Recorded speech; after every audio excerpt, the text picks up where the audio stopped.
سید الانبیاء والمرسلین وعلى آلہ واصحابہ اجمعین اما بعد اعوذ باللہ من الشیطان الرجیم بسم اللہ الرحمن الرحیم ان اول بیت وضع للناس للذی ببکۃ مبارکا وہدی للعالمین صدق اللہ مولانا العظیم وبلغنا رسولہ النبی الکریم الامین باواز بلند پڑھ لیجیے الصلاۃ والسلام علیک یا رسول اللہ وعلی آلک واصحابک یا حبیب اللہ پڑھیے الصلاۃ والسلام علیک یا رحمۃ للعالمین وعلی آلک واصحابک یا خاتم النبیین صدیق عکس حسن و جمال محمد است فاروق ذل جاہ و جلال محمد است عثمان ضیاء شمع کمال محمد است حیدر بہار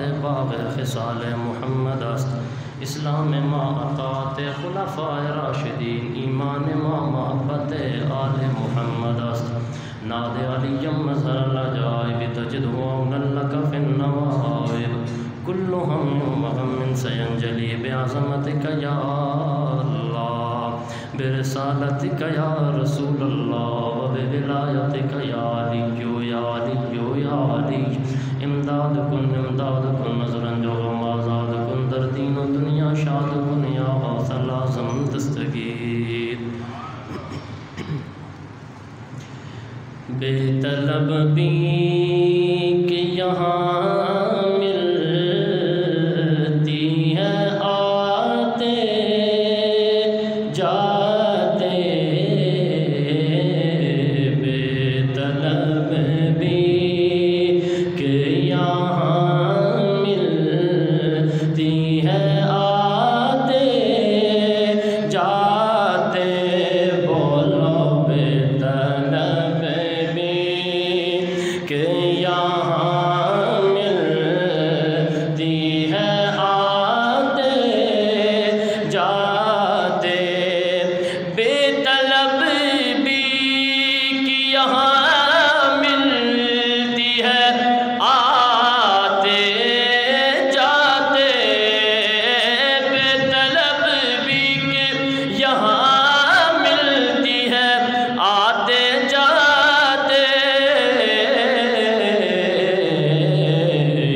یہ تو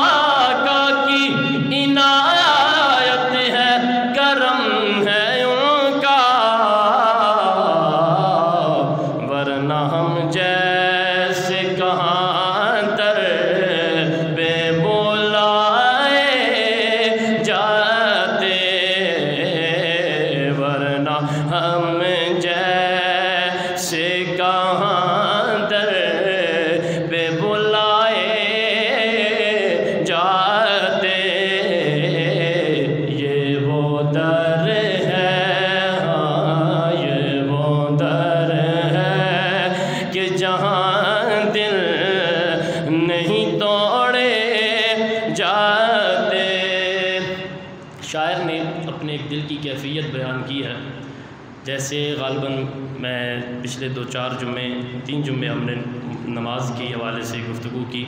وہاں چلتے چلتے ایک بات میں نے کی تھی کہ مال کی کثرت فائدہ نہیں دیتی، مال کی برکت فائدہ دیتی ہے.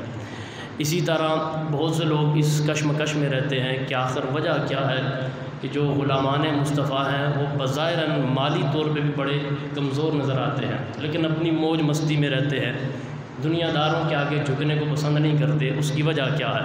تو اس کی یہ 2 مصرے شاعر جواب دے رہا ہے کہ ان کی دہلیز کے منگتے ہیں بڑی موج میں ہے، ان کی دہلیز کے منگتے ہیں بڑی موج میں ہے،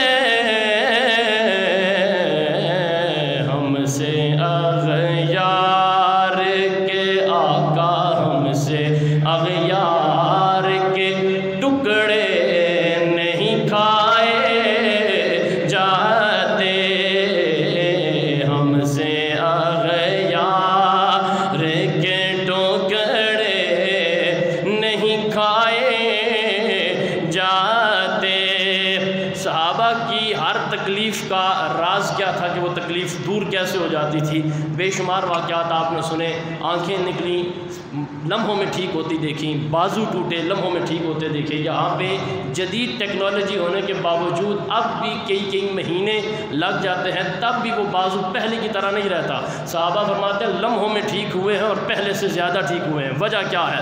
بھول جاتے تھے صحابہ غم و آلات اپنے، بھول جاتے تھے صحابہ غم و آلات اپنے، دیکھ لیتے تو دیکھ لیتے تھے جو سرکار کو آتے جاتے، دیکھ لیتے تھے جو سرکار کو آتے جاتے.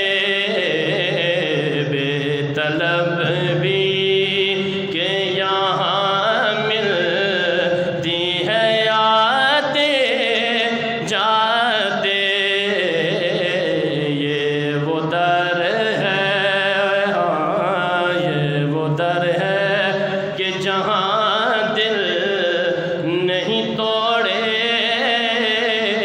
جاتے، یہ وہ در ہے کہ جہاں دل نہیں توڑے جاتے.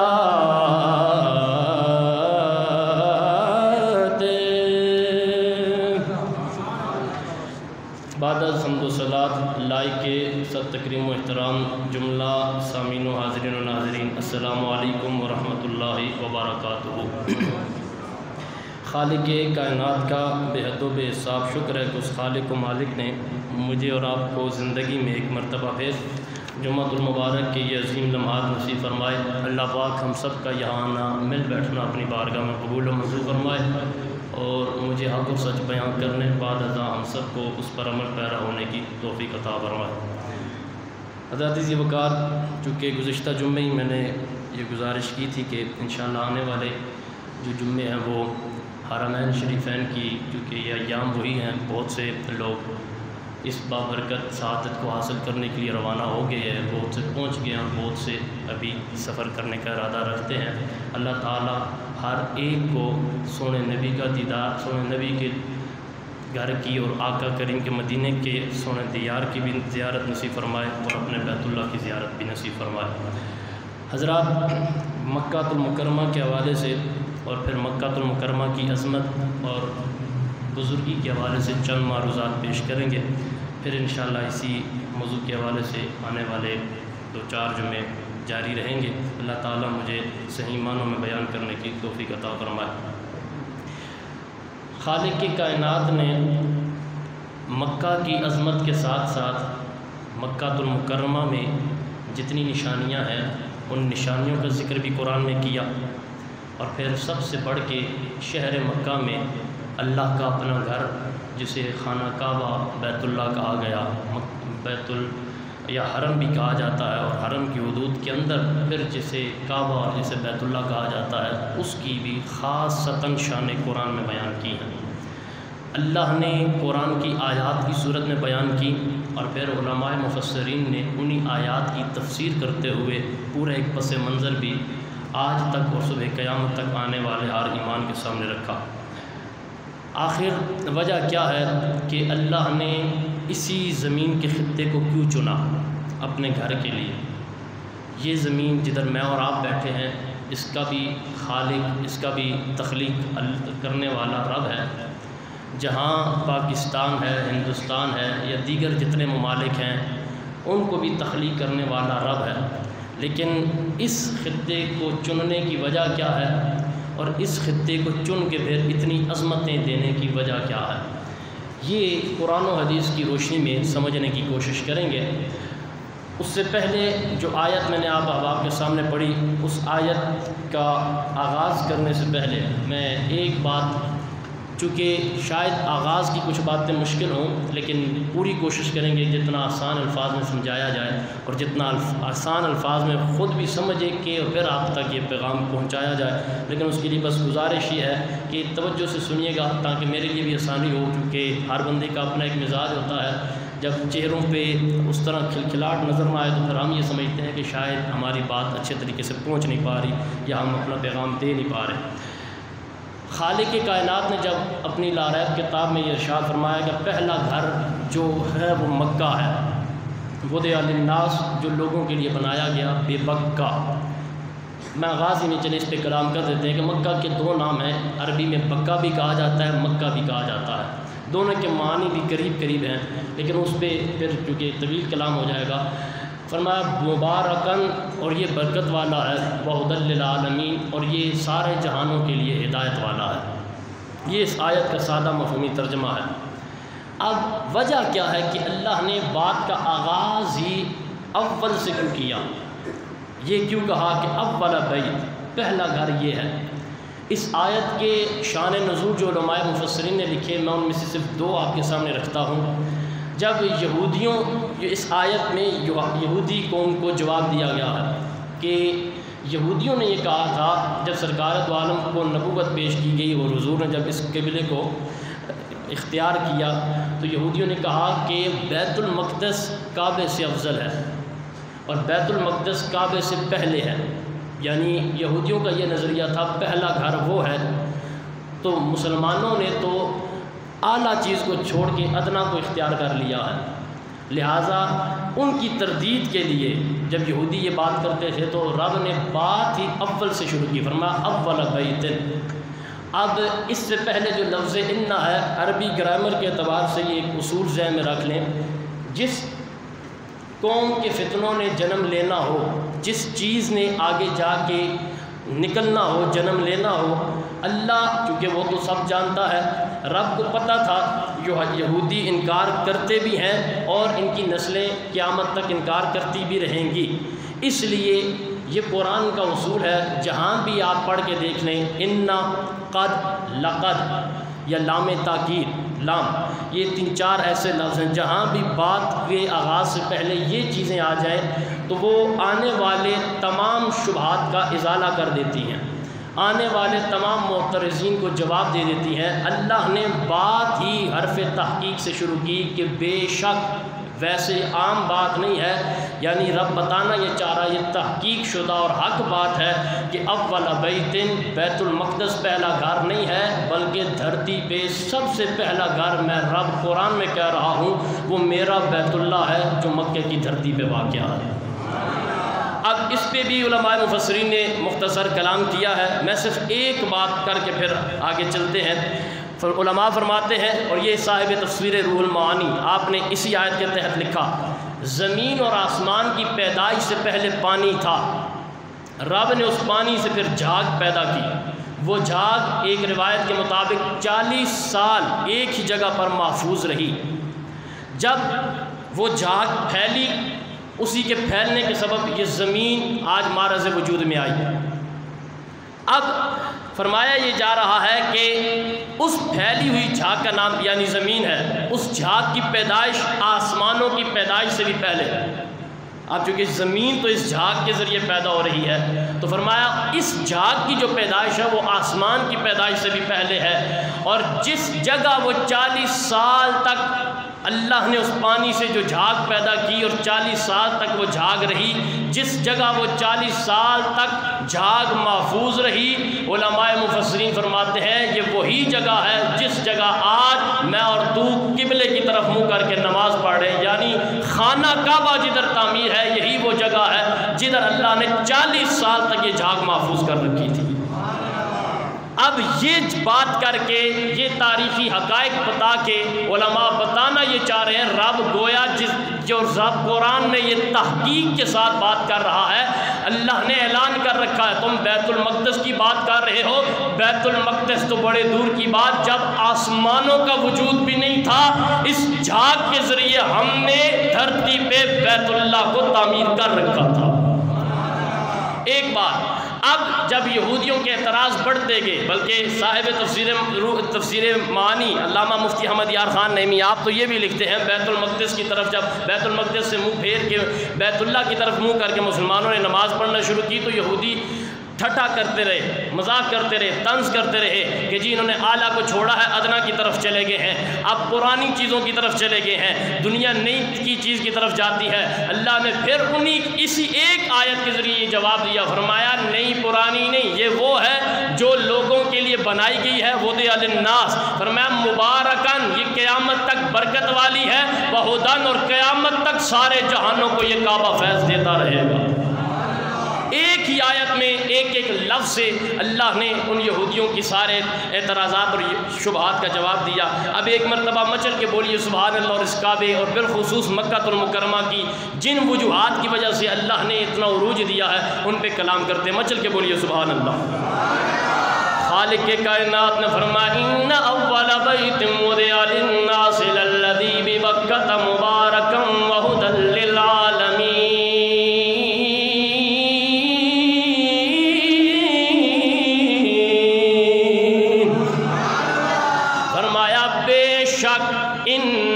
تحقیق یعنی حق بات یہی ہے بیت المقدس نہیں بلکہ اول بیت جو زمین پر سب سے پہلا گھر بنایا گیا ہے، رب قرآن میں اعلان کر رہا ہے لوگوں وہ مجھ رب کا بیت اللہ بنایا گیا ہے۔ اب اس ایک گھر کی شان دیکھو یار، فرمایا للناس، ہم نے لوگوں کے لیے بنایا، مبارکن، برکت والا بنایا ہے، وہدی للعالمین، فرمایا سارے جہانوں کے لیے ہدایت والا بنایا ہے۔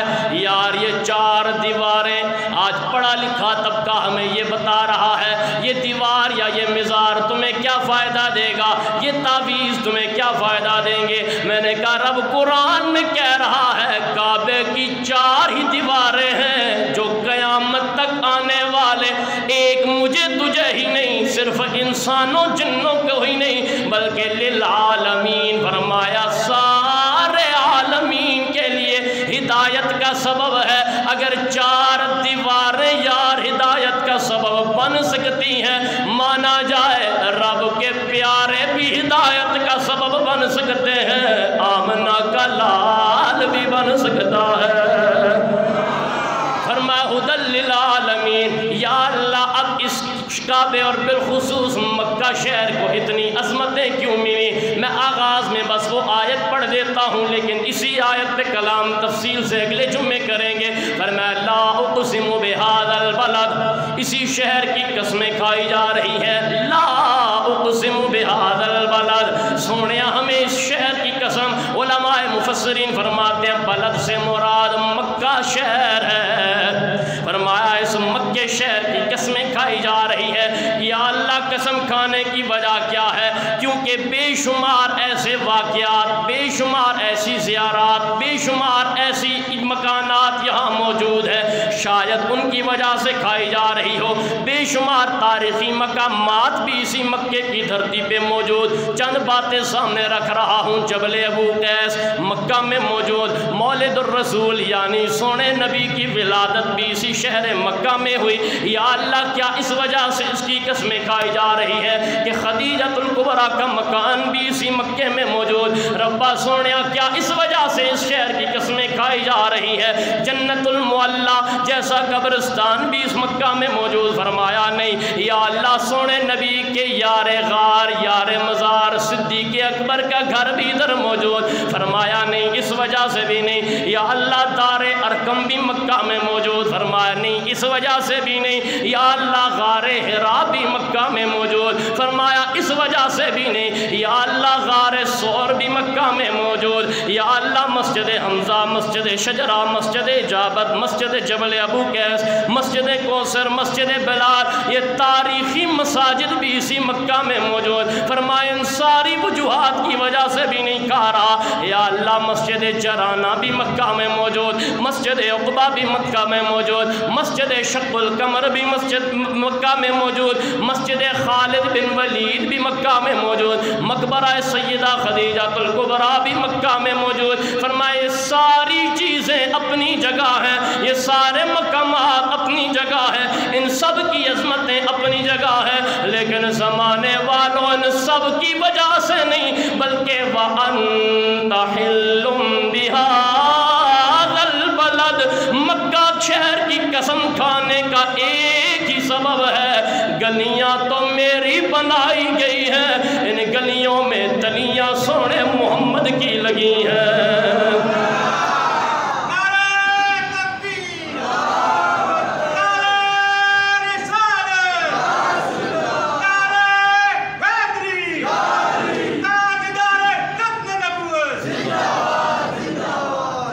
فرمایا ان سارے مقامات کی وجہ سے نہیں، یہ ساری عزتیں عظمتیں مقام کو ان سارے مقامات کو حاصل ہیں، لیکن ان وجوہات کی وجہ سے قسم نہیں کھا رہا۔ ان وجوہات کی وجہ سے کھاتا تو جدھر جدھر میرے پیارے ہیں کائنات کے چپے چپے پہ ہیں تو پھر مجھے سارے ان مقامات کی قسم کھانی پڑتی۔ وہ سارے اعزاز اپنی جگہ، لیکن ان سارے سب کو اعزاز بھی ملا ہے تو محمد عربی کی نسبت کا صدقہ ملا ہے۔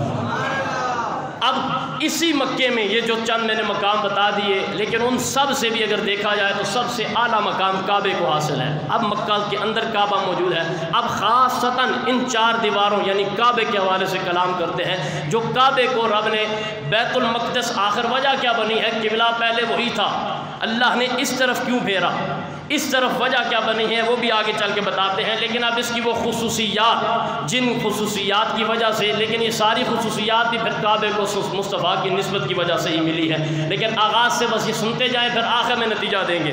آقا کا فرمان سنیے، بلکہ میرے رب کا فرمان ہے، فرمایا ان اول بیت وضع للناس، پہلا گھر یہی ہے جسے خانہ کعبہ کہا گیا۔ اب خصوصیات دیکھیے، فرمایا کعبہ سب سے پہلی عبادت گاہ ہے۔ یہودیوں یہ تمہارا جھوٹ ہو سکتا ہے، تمہارا خیال ہو سکتا ہے کہ بیت المقدس پہلی عبادت گاہ ہے، بیت المقدس کا بھی جب وجود نہیں تھا کعبے کو پھر بھی عبادت کا مقام حاصل تھا۔ فرمایا حضرت آدم نے اس کی طرف نماز پڑھی۔ دوسری خصوصیت، کعبہ تمام لوگوں کی عبادت کے لیے بنایا گیا، جبکہ بیت المقدس مخصوص لوگوں کے لیے عبادت کے لیے بنایا گیا۔ کعبہ مکہ میں واقع ہے، جہاں ایک نیکی 1,00,000 کے برابر ثواب دیا جاتا ہے۔ بیت المقدس کو بھی یہ اعزاز حاصل نہیں، اور یہی کعبہ اس لیے اعلیٰ ہے، بیت المقدس کا حج نہیں بلکہ اس کعبے کا حج کیا جا رہا ہے۔ مکہ اعلیٰ اس لیے ہے، مکہ سارے کعبہ سارے حجازیوں بالخصوص مکہ والوں کی پرورش کر رہا ہے، پال رہا ہے۔ جو لوگ گئے ہیں اللہ، جو نہیں گئے ان سب کو بھی یہ زیارت نصیب فرمائے۔ جو لوگ گئے ہیں وہ جانتے ہیں کعبے کی دھرتی یہ غیر زرعی دھرتی ہے، یعنی یہاں پر کچھ اگایا نہیں جا سکتا، دوسرے لفظوں میں بنجر کہا جائے، یہاں پر کچھ چیز اگائی نہیں جا سکتی، لیکن وہاں کے باشندے ساری دنیا کے لوگوں سے زیادہ مزے کرتے نظر آ رہے ہیں۔ فرمایا نسبت چونکہ محمد کی تلیوں کا صدقہ آج تک انہیں رب یہ اعزاز دے رہا ہے۔ بیت المقدس تو سرسبز و شاداب جگہ واقع ہے، لیکن بیت المقدس کو پھر بھی یہ مقام حاصل نہیں۔ چھٹی خصوصیت فرمایا حج صرف ہمیشہ کعبے کا ہوا، بیت المقدس کا حج نہیں ہوا۔ کعبے کو ہی امن کا مقام قرار دیا گیا، بیت المقدس کو یہ شان بھی نہیں ملی۔ کعبے میں رب نے اپنی بہت سی نشانیاں رکھ کے بتایا، فیہ آیات بینات، یہاں واضح کھلی نشانیاں موجود ہیں۔ اور یہ بھی سنو کعبہ کیسے سارے جہانوں کے لیے رحمت ہے، کعبہ کیسے تمام مخلوق کے لیے رحمت ہے۔ علماء مفسرین فرماتے ہیں لوگوں جب بھی کوئی پرندہ آتا ہے، پرندہ کعبے کے اوپر پر نہیں بلکہ کعبے کے ارد گرد گھومتا نظر آ رہا ہے۔ اور ارد گرد گھومنے کی وجوہات میں ایک بڑی وجہ یہ بھی علماء فرماتے ہیں، وہ یہ ہے کہ جس پرندے کو کوئی بیماری لگ جاتی ہے وہ حرم کی حدود میں آ کے کعبے کے سائے میں اڑ کے چلا جاتا ہے۔ کعبے کی فضاؤں کا صدقہ اللہ پرندے کو صحت عطا کر دیتا ہے۔ کعبے کی رونق، کعبے کا منظر، اللہ اکبر اللہ اکبر، بولو کعبے کی رونق، کعبے کا منظر، اللہ اکبر، بولو بولو اللہ اکبر اللہ اکبر۔ وحشی قسم کے جانور بھی حرم کی حدود میں کسی جانور کا شکار نہیں کر سکتے، جانور کسی دوسرے جانور کا شکار نہیں کر رہا۔ یہ اعزاز بھی رب نے بیت اللہ کا صدقہ عطا کر رکھا ہے۔ فرمایا جو کوئی بھی اس کی بے حرمتی کا ارادہ کرتا ہے میرا رب اسے قیامت تک کے لیے تباہ و برباد کر دیتا ہے۔ یہ سارے اعزاز اللہ نے اس حرم کو عطا کیے، اور حرم کو عطا کیے اپنے گھر کے صدقے، اور اس گھر کو عروج دیا ہے محمد مصطفیٰ کی عظمت کا صدقہ دیا ہے۔ اب علماء فرماتے ہیں جس طرح بلکہ ہر آیت جو قرآن کی ہے، تفسیر کے بعد ہر آیت سے جو فوائد حاصل ہوتے ہیں وہ بھی علماء تفسیر نے لکھے ہیں، لیکن میں ان پہ کلام بعد میں کرتا ہوں۔ پہلے آئیے یہی وَأَنْتَ حِلٌّ بِهَذَا الْبَلَدِ، جب اسی شہر میں گھر بھی موجود، اسی شہر میں دیگر میں نے مقدس مقامات بھی آپ کو بتائے، لیکن وَأَنْتَ حِلٌّ بِهَذَا الْبَلَدِ کہہ کے گویا بتایا جا رہا کہ یہ وہی شہر ہے جہاں کی گلیوں نے مصطفیٰ کریم کے مبارک قدموں کا بوسہ لیا ہے، یہ وہی شہر ہے جہاں کی ہواؤں نے آقا کریم کی مقدس سانسوں کو بھی چوما ہے۔ مچل کے بولیے سبحان اللہ۔ فرمایا یہ وہی شہر ہے جہاں کی گلی کوچوں میں مصطفیٰ کے سونے پسینے کی خوشبو بھی پھیلی ہے۔ فرمایا یہ وہی شہر ہے جس شہر کے خوش نصیب شجر و حجر نے بھی محمد عربی کا دیدار کر رکھا ہے۔ یہ وہی شہر ہے جہاں آقا کا بچپن بھی گزرا ہے، یہ وہی شہر ہے جہاں میرے نبی کا شباب یعنی جوانی بھی گزری ہے، اور یہی وہ شہر ہے جہاں آقا کریم نے اعلان نبوت کیا ہے۔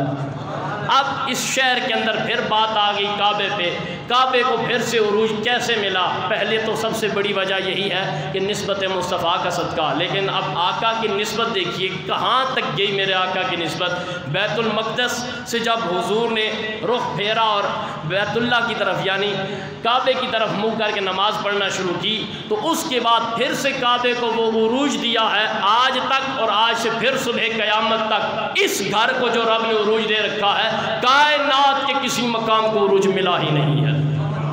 اب سنیے، سرکار دو عالم کے دل کی چونکہ یہ خواہش تھی خانہ کعبہ کو مسلمانوں کا قبلہ بنایا جائے، چونکہ یہودی طعن و طنز کرتے تھے مسلمانوں کے حوالے سے کہ ان کے پاس اپنا قبلہ بھی نہیں ہے، یہ تو ہمارے بیت المقدس کی طرف منہ کر کے نمازیں پڑھتے ہیں۔ اس طرح کی جب انہوں نے طعن و طنز بھی شروع کی تو حضور کی یہ خواہش تھی ہم اس طرف منہ کر لیں یعنی خانہ کعبہ کی طرف، بے شک بیت المقدس بے شمار انبیاء کا قبلہ رہا ہے، لیکن یہودی لوگوں کے طعنوں کی وجہ سے حضور کا یہ ارادہ تھا، حضور کی یہ خواہش تھی۔ چنانچہ اسی طرح ایک دن سرکار دو عالم نماز پڑھ رہے ہیں، اور علماء فرماتے ہیں وہ نماز ظہر تھی۔ نماز کی حالت میں اس امید پر آقا بار بار نماز پڑھ رہے ہیں، بار بار آسمان کی طرف دیکھ رہے ہیں، اب عبادت رب کی کر رہے ہیں، آسمان کی طرف دیکھ رہے ہیں، دل میں ارادہ یہ ہے کہ جو میری خواہش ہے کاش وہ پوری ہو جائے، جو میری خواہش ہے کاش وہ پوری ہو جائے۔ اب جیسے ہی چہرہ انور کو بار بار آسمان کی طرف کر رہے ہیں، جیسے آسمان کی طرف کر رہے ہیں، اب اسی چہرے کا نقشہ بھی قرآن بتا رہا ہے، اور قرآن کس انداز سے آقا کریم کی اس خواہش اور اس منشا کو پورا کرتا نظر آ رہا ہے۔ گویا جو مصطفیٰ کے دل میں ہے وہ کائنات کا اور تو کوئی نہیں، لیکن رب ہی جان گیا کہ اب میرے یار کی یہ تمنا ہے۔ آقا نماز میں اوپر دیکھ رہے ہیں، پھر نماز میں نیچے سجدے کی جگہ، پھر اوپر دیکھ رہے ہیں، پھر سجدے کی جگہ۔ جب چند بار ایسا کیا تو اب قرآن کی صورت میں اللہ نے اپنے حبیب کی رضا کا مصطفیٰ کی خواہش کو کیسے قبول کیا وہ سنیے۔ فرمایا اے میرے حبیب کیا آسمان کی طرف بار بار دیکھ رہا ہے؟ میری بندگی ہو رہی ہے، چونکہ دل کی منشا یہ ہے یا اللہ بیت المقدس سے بیت اللہ کو قبلہ بنا دیا جائے، خانہ کعبہ کو ہمارا قبلہ بنا دیا جائے۔ آواز قدرت آئی قد نرا تقلب وجہک فی السماء، سونے یہ جو بار بار اپنا چہرہ آسمان کی طرف دیکھ اوپر کر رہا ہے، اب قد نرا، میں نے آغاز میں کہا انا قد لام تاکید، لقد، یہ لفظ جس بات سے پہلے آ جائے اس کا مقصد یہ ہوتا ہے رب اعلان کر کے گویا بتانا چاہ رہا ہے، یہ عام نہ بات سمجھی جائے، یہ حق بات ہے، تحقیق شدہ بات ہے، کوئی یہ نہ سمجھے کہ یہ رب کی منشا سے قبلہ بنا ہے۔ فرمایا نانا قد نرا تقلب وجہک فی السماء، اے میرے حبیب جو چہرہ بار بار آسمان کی طرف اٹھا رہا ہے، میں رب اعلان کر رہا ہوں چہرہ پھیرنا تیرا کام ہے، جدھر کا ارادہ رکھے گا، جدھر چہرہ پھیرے گا، جدھر تیرا چہرہ پھیرے گا، قیامت تک کے مومنوں کے لیے قبلہ بنا دیا جائے گا۔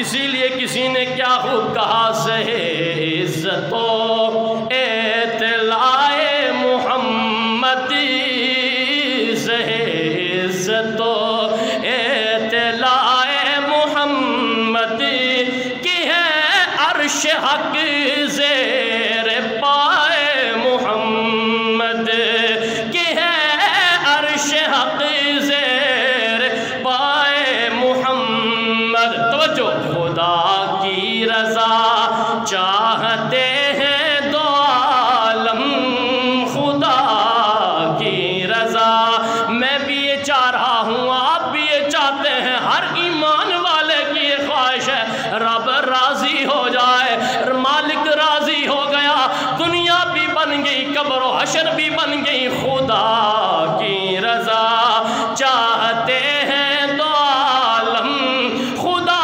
چاہتا ہے رضا محمد، خدا چاہتا ہے رضا محمد۔ میرے تیرے پھرنے کی وجہ سے اللہ جانے یار کن لوگوں کو یہ عقیدہ دے گئی ہے یہ قوم کہ جی مصطفیٰ کے معاذ اللہ چاہنے سے کچھ نہیں ہوتا، آقا کی چاہت سے تو کچھ نہیں ہوتا، معاذ اللہ سونے نبی کا تو کوئی اختیار نہیں، اگر آقا کی چاہت سے کچھ نہیں ہوتا۔ میں اکثر یہ کیا کرتا ہوں، بدلو اپنے قبلے، اس لیے کہ جس طرف منہ کر کے نماز پڑھ رہے ہو یہ قبلہ بھی محمد کی چاہت کا صدقہ ملا ہے۔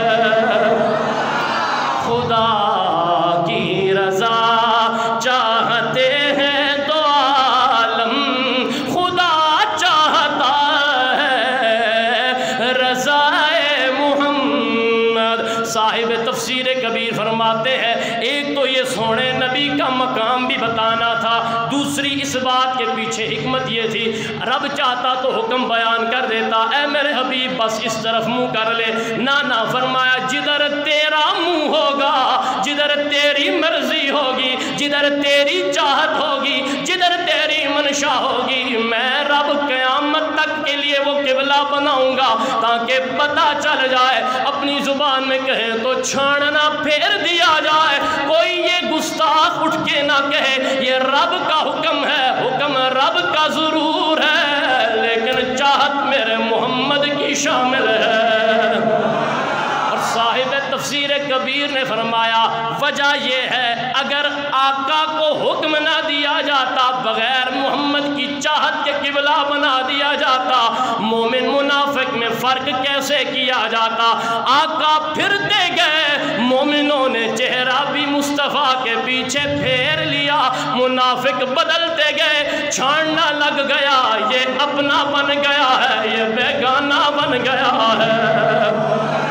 خدا کی رضا چاہتے ہیں دو عالم، خدا چاہتا ہے رضا محمد، خدا چاہتا ہے رضا محمد، بولیے خدا کی رضا چاہتے ہیں دو عالم، خدا چاہتا ہے رضا محمد۔ اب اس آیت سے جو فائدے حاصل ہوئے میں 2-3 فائدے آپ کے سامنے رکھ دیتا ہوں۔ پہلا فائدہ، مقبول اور محبوب چیزوں پر اعتراض کرنا یہ کفار کا طریقہ ہے۔ مقبول چیزیں اور محبوب چیزیں، مقبول جو رب کی بارگاہ میں قبول ہوگی، محبوب چیزیں جو اللہ کو پیاری ہوگی، ان چیزوں پر، ان ہستیوں پر، چاہے وہ انسانوں کی صورت میں ہیں چاہے وہ جگہوں کی صورت میں ہیں، ان پر اعتراض کرنا یہ کفار کا طریقہ ہے۔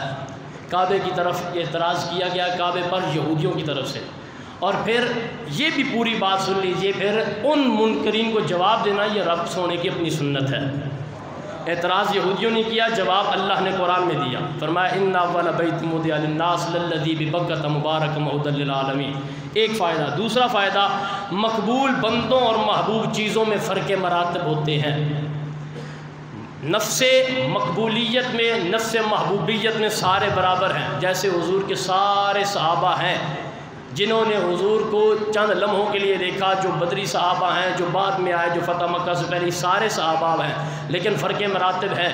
جو بدری ہیں ان کا مقام بعد والوں سے زیادہ ہے، اسی طرح ان کے اندر عشرہ مبشرہ کا بدریوں سے زیادہ ہے، عشرہ مبشرہ میں سے خلفائے راشدین کا ان سے زیادہ ہے۔ ایسے ہی فرق مراتب ضرور ہے۔ قرآن میں ہے اللہ نے بے شمار نبی رسولوں کو بھیجا، فرمایا تلک الرسل فضلنا بعضهم علی بعض، لیکن ہم نے بعضوں سے بعض پر فضیلت دی ہے۔ فرمایا فرق مراتب ضرور ہوتے ہیں۔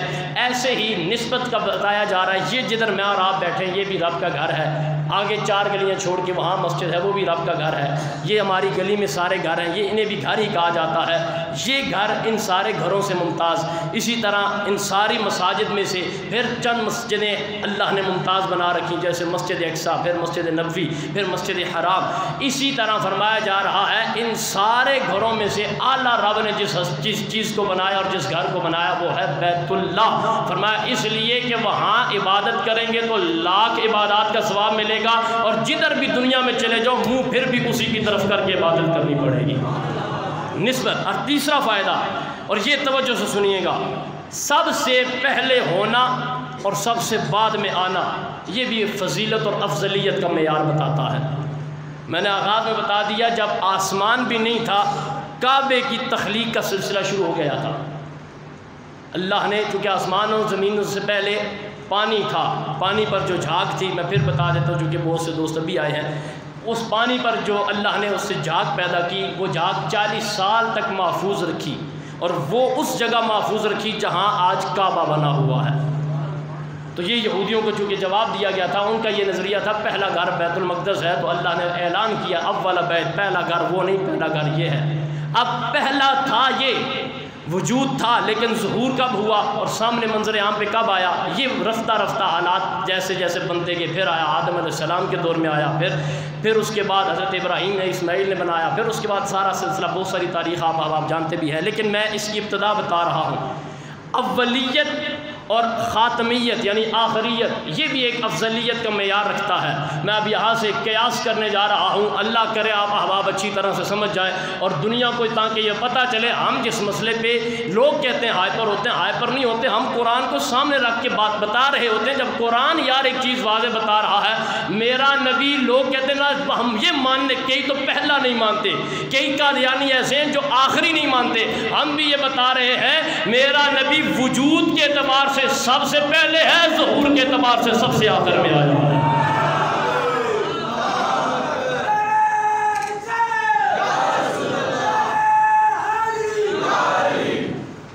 وجود محمد سب سے پہلے بنایا گیا ہے، ظہور محمد نبیوں کے بعد سب سے آخری نبی بنا کے بھیج کے پھر اعلان کیا گیا، ما کان محمد ابا احد من رجالکم ولکن رسول اللہ وخاتم النبیین۔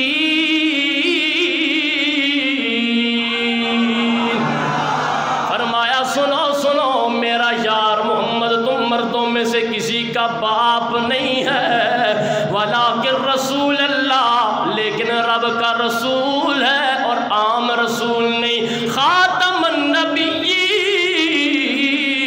سارے نبیوں سے آخر میں بھیجنے کا مقصد یہ ہے، سارے نبی بن کے آئے ہیں، اب جو آیا ہے ختم نبوت کا تاجدار بن کے آیا ہے۔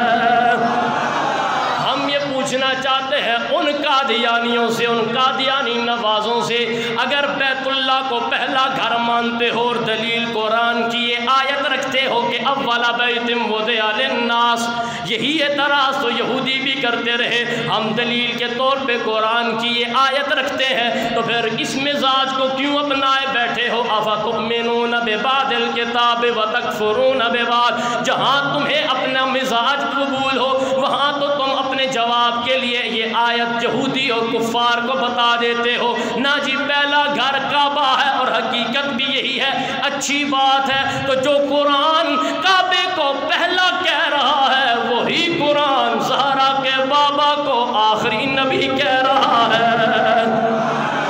خدا کی رضا چاہتے ہیں تو عالم، خدا کی رضا چاہتے ہیں تو عالم، خدا چاہتا ہے رضا محمد، بولو خدا چاہتا ہے، کعبہ بنا محمد عربی کا صدقہ، مچل کے بولیے سبحان اللہ، تاکہ پتہ چلے ہمارا یہ عقیدہ ہے کائنات میں جس کو جو ملا ہے، چاہے انسانیت کے روپ میں، جنوں کے روپ میں، فرشتوں کے روپ میں، نبیوں کے روپ میں، رسولوں کے روپ میں، اور جس کو جو اعزاز ملا ہے زہرا کے بابا محمد کا صدقہ ملا ہے۔ خدا کی رضا چاہتے ہیں تو عالم، خدا چاہتا ہے رضا محمد، یہی بات تو میرے امام محمد رضا نے بھی کی کہ ہوتے کہاں خلیل و بنا، ہوتے کہاں خلیل و بنا، کعبہ منا لولا کے والے صاحبی، سب تیرے گھر کی ہے، لولا کے والے صاحبی سب تیرے گھر کی ہے، بولو خدا کی رضا چاہتے ہیں تو عالم، بولیے خدا کی،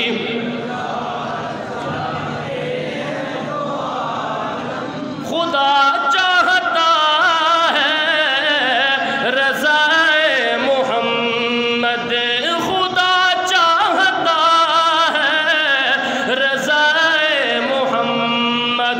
اللہ نے ہمارا یہ دین نسبتوں نسبتوں کا کیسا قائل؟ دین تو پہلے بھی آئے ہیں، اس سے پہلے اسلام سے پہلے دیگر مذاہب بھی آئے، لیکن سارے دینوں میں سے اسلام اعلیٰ نظر آ رہا ہے۔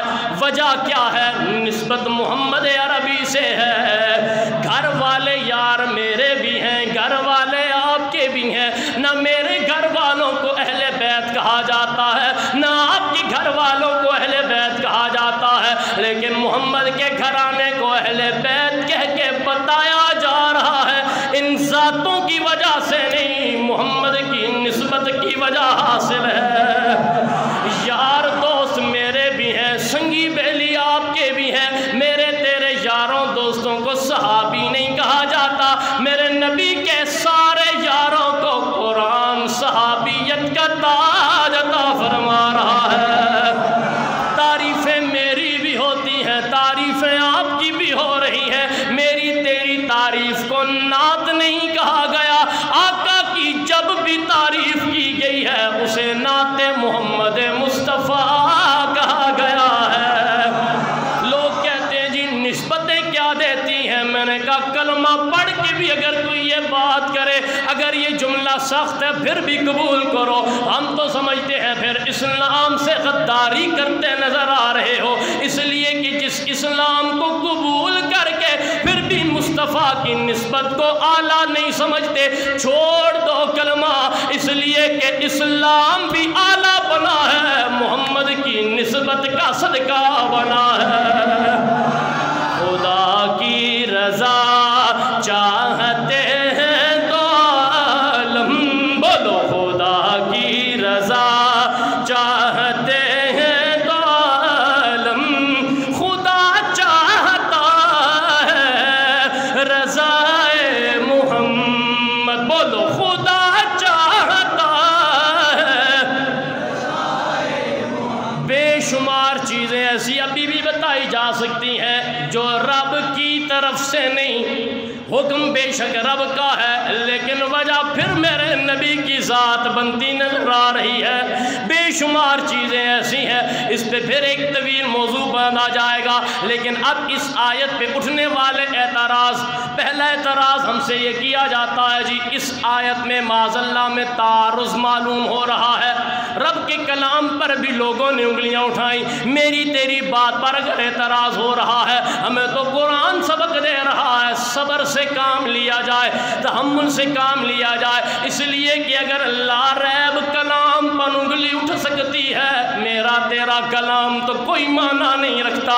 قرآن پہ انگلی یہ اٹھائی گئی کہ اسی آیت میں ہمیں تعارض معلوم ہو رہا ہے، یعنی دوہری بات معلوم ہو رہی ہے، معاذ اللہ کیسے؟ کہا ان اول بیت وضع للناس، آغاز میں کہا گیا کہ یہ بیت لوگوں کے لیے بنایا گیا، پھر آخر میں یہ بتایا جا رہا ہے مبارکم وہدی للعالمین، ہدایت اور مبارک سارے جہانوں کے لیے ہے۔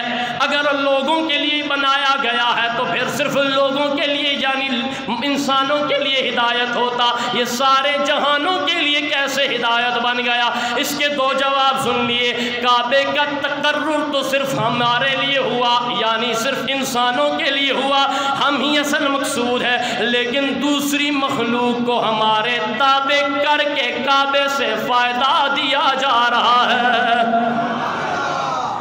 اب اس کا میں تھوڑی سی وضاحت کر دوں، جیسے قرآن ہی میں اللہ نے فرمایا خلق لکم ما فی الارض جمیعا، جو کچھ زمین سے نکلا ہے انسانوں سارا تمہارے لیے ہے۔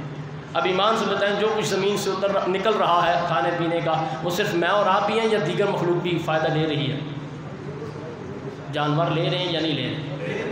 ٹھیک ہے، اور بے شمار مخلوقات ایسی ہیں پانی ہی کر رہے ہیں، گندا صاف وہ بات کی بات ہے، جب کتا پڑ جائے کسی پانی پہ وہ دور سے دیکھ کے نہیں آتا یہ صاف ہے چلے میں چھوڑ دیتا ہوں گندے پہ، نہیں، تو گویا فائدہ تو ساری مخلوق لے رہی ہے، لیکن قرآن کہہ رہا ہے بنایا انسانوں تمہارے لیے ہے، 18,000 مخلوقات سے تمہیں اعلیٰ بنایا ہی اس لیے ہے تاکہ دنیا کو پتہ چلے ساری مخلوقات میری ہیں، لیکن انسان کو سب سے اعلیٰ بنا کر بھیجا ہے۔ ایسے ہی دوسرا جواب، بلکہ اسی کے ساتھ علماء نے ایک بڑی پیاری بات لکھی، جیسے بارات کا اہتمام کس کے لیے ہوتا ہے؟ خاصتاً دولہے کے لیے، وہ شادی شدہ تو بول لینا جی، دولہے کے لیے ہوتا ہے یہ جتنا خرچہ ہے سارا کچھ کس کے لیے ہوتا ہے؟ دولہے کے لیے سارا اہتمام کیا جاتا ہے. لیکن آپ کیا سمجھتے ہیں یہ جتنا کھانے پینے کے اور دیگر انتظامات ہوتے ہیں دولہا ان پہ ہاتھ باندھ کے بیٹھ جاتا ہے؟ نہیں جی، کوئی بھی نہیں فائدہ لے گا، چونکہ میری ہی وجہ سے ہوا ہے. وجہ تو دولہا بن رہا ہے، فائدہ پورا گاؤں لے رہا ہے. ایسے ہی سب یہ کعبے کا تقرر بھی خاصتاً انسانوں کے لیے ہوا ہے، لیکن اسی کی عبادت کا ذریعہ فرشتے بھی بن رہے ہیں، رب کی مخلوق جن بھی نظر آ رہے ہیں. ایک بات. دوسرا کہا کعبہ رہنما ساری مخلوق کا ہے، ہدی للعالمین، رہنما یہ ساری مخلوق کا ہے، جن بھی فرشتے بھی ان کا رہنما ہے. مگر دیگر سارے فوائد ایسے ہیں جو صرف انسانوں کو حاصل ہیں. فرمایا یہ امن کی جگہ ہے، تو یہ امن کی جگہ کس کے لیے ہے؟ میرے تیرے لیے ہے، انسانوں کے لیے، فرشتوں کے لیے نہیں. فرشتوں کا تو یہ مقام ہی نہیں ہے، جنوں کا تو یہ مقام ہی نہیں ہے. اسی طرح ہر ملک سے طرح طرح کے میوے، ہر ملک سے طرح طرح کی کھانے کی چیزیں، جیسے میں نے آغاز میں کہا کعبے میں کچھ اگایا نہیں جا سکتا کیونکہ زمین ہی ایسی ہے، لیکن کعبے کے باشندوں کو آج بھی کعبے کی نسبت کی وجہ سے ایسا پالا جا رہا ہے، کائنات کی ہر نعمت وہاں پہ نظر آ رہی ہے، خاصتاً چونکہ انسانوں کے لیے بنایا گیا ہے. اللہ تعالیٰ سے دعا اللہ پاک ہمیں ان نسبتوں کو سمجھنے کی توفیق عطا فرمائے. ایک مرتبہ آخر میں پھر، تاکہ چونکہ یہیں سے بات آگے چلے گی، ابھی صرف کعبے پہ بات ہوئی ہے، اگلا جمعہ انشاءاللہ آقا کے مدینے کے حوالے سے باتیں کریں گے. مچل کے پھر بول لیجئے خدا کی رضا چاہتے ہیں تو عالم، بولیے خدا کی رضا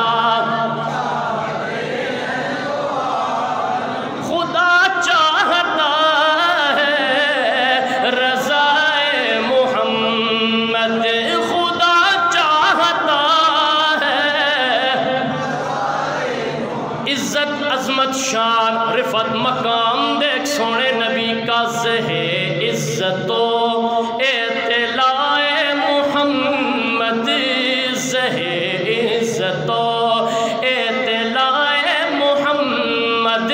اللہ جانے یار پھر ہمیں دکھ ہوتا ہے، ساری چیزیں اظہر من الشمس، سورج سے زیادہ روشن ہمارے سامنے ہے، لیکن نہ جانے کیوں نہیں مانا جا رہا، کن زبانوں سے قوم کو یہ بتایا جا رہا آقا بھی ہمارے جیسے، بس وہ بھی انسان ہم بھی انسان، ان کے بھی ہاتھ ہمارے بھی ہاتھ. یہ پورا پہاڑا کیا سنا دیا جاتا ہے. میں نے کہا بظاہر سونا میرے تیرے جیسا ہے، لیکن عزت دیکھ، میں تو 50 منزل کیا ایک منزل بھی بغیر کسی سہارے کے طے نہیں کر سکتے. آقا کا عروج دیکھ، آقا کی عظمت دیکھ، زہ عزت و اطلاع محمد کی ہے عرش حق زیر پائے محمد. رب سونے کا عرش بھی محمد کی تلیوں سے نیچے نظر آ رہا ہے. زہ عزت و اطلاع محمد کی ہے عرش حق زیر پائے محمد. خدا کی رضا چاہتے ہیں تو عالم، بولیے خدا کی رضا، سارے پڑھیے خدا کی رضا. اچھا ہوتا اکثر یہ ہے کہ آج معاملہ نظر آ رہا ہے، جو باہر والے ہوتے ہیں وہ نہیں بولتے، آج باہر سے آواز آ رہی ہے، اندر والے بیچارے مجھے دیکھ ہی رہے ہیں. مچل کے بولیے خدا کی رضا، خدا کی رضا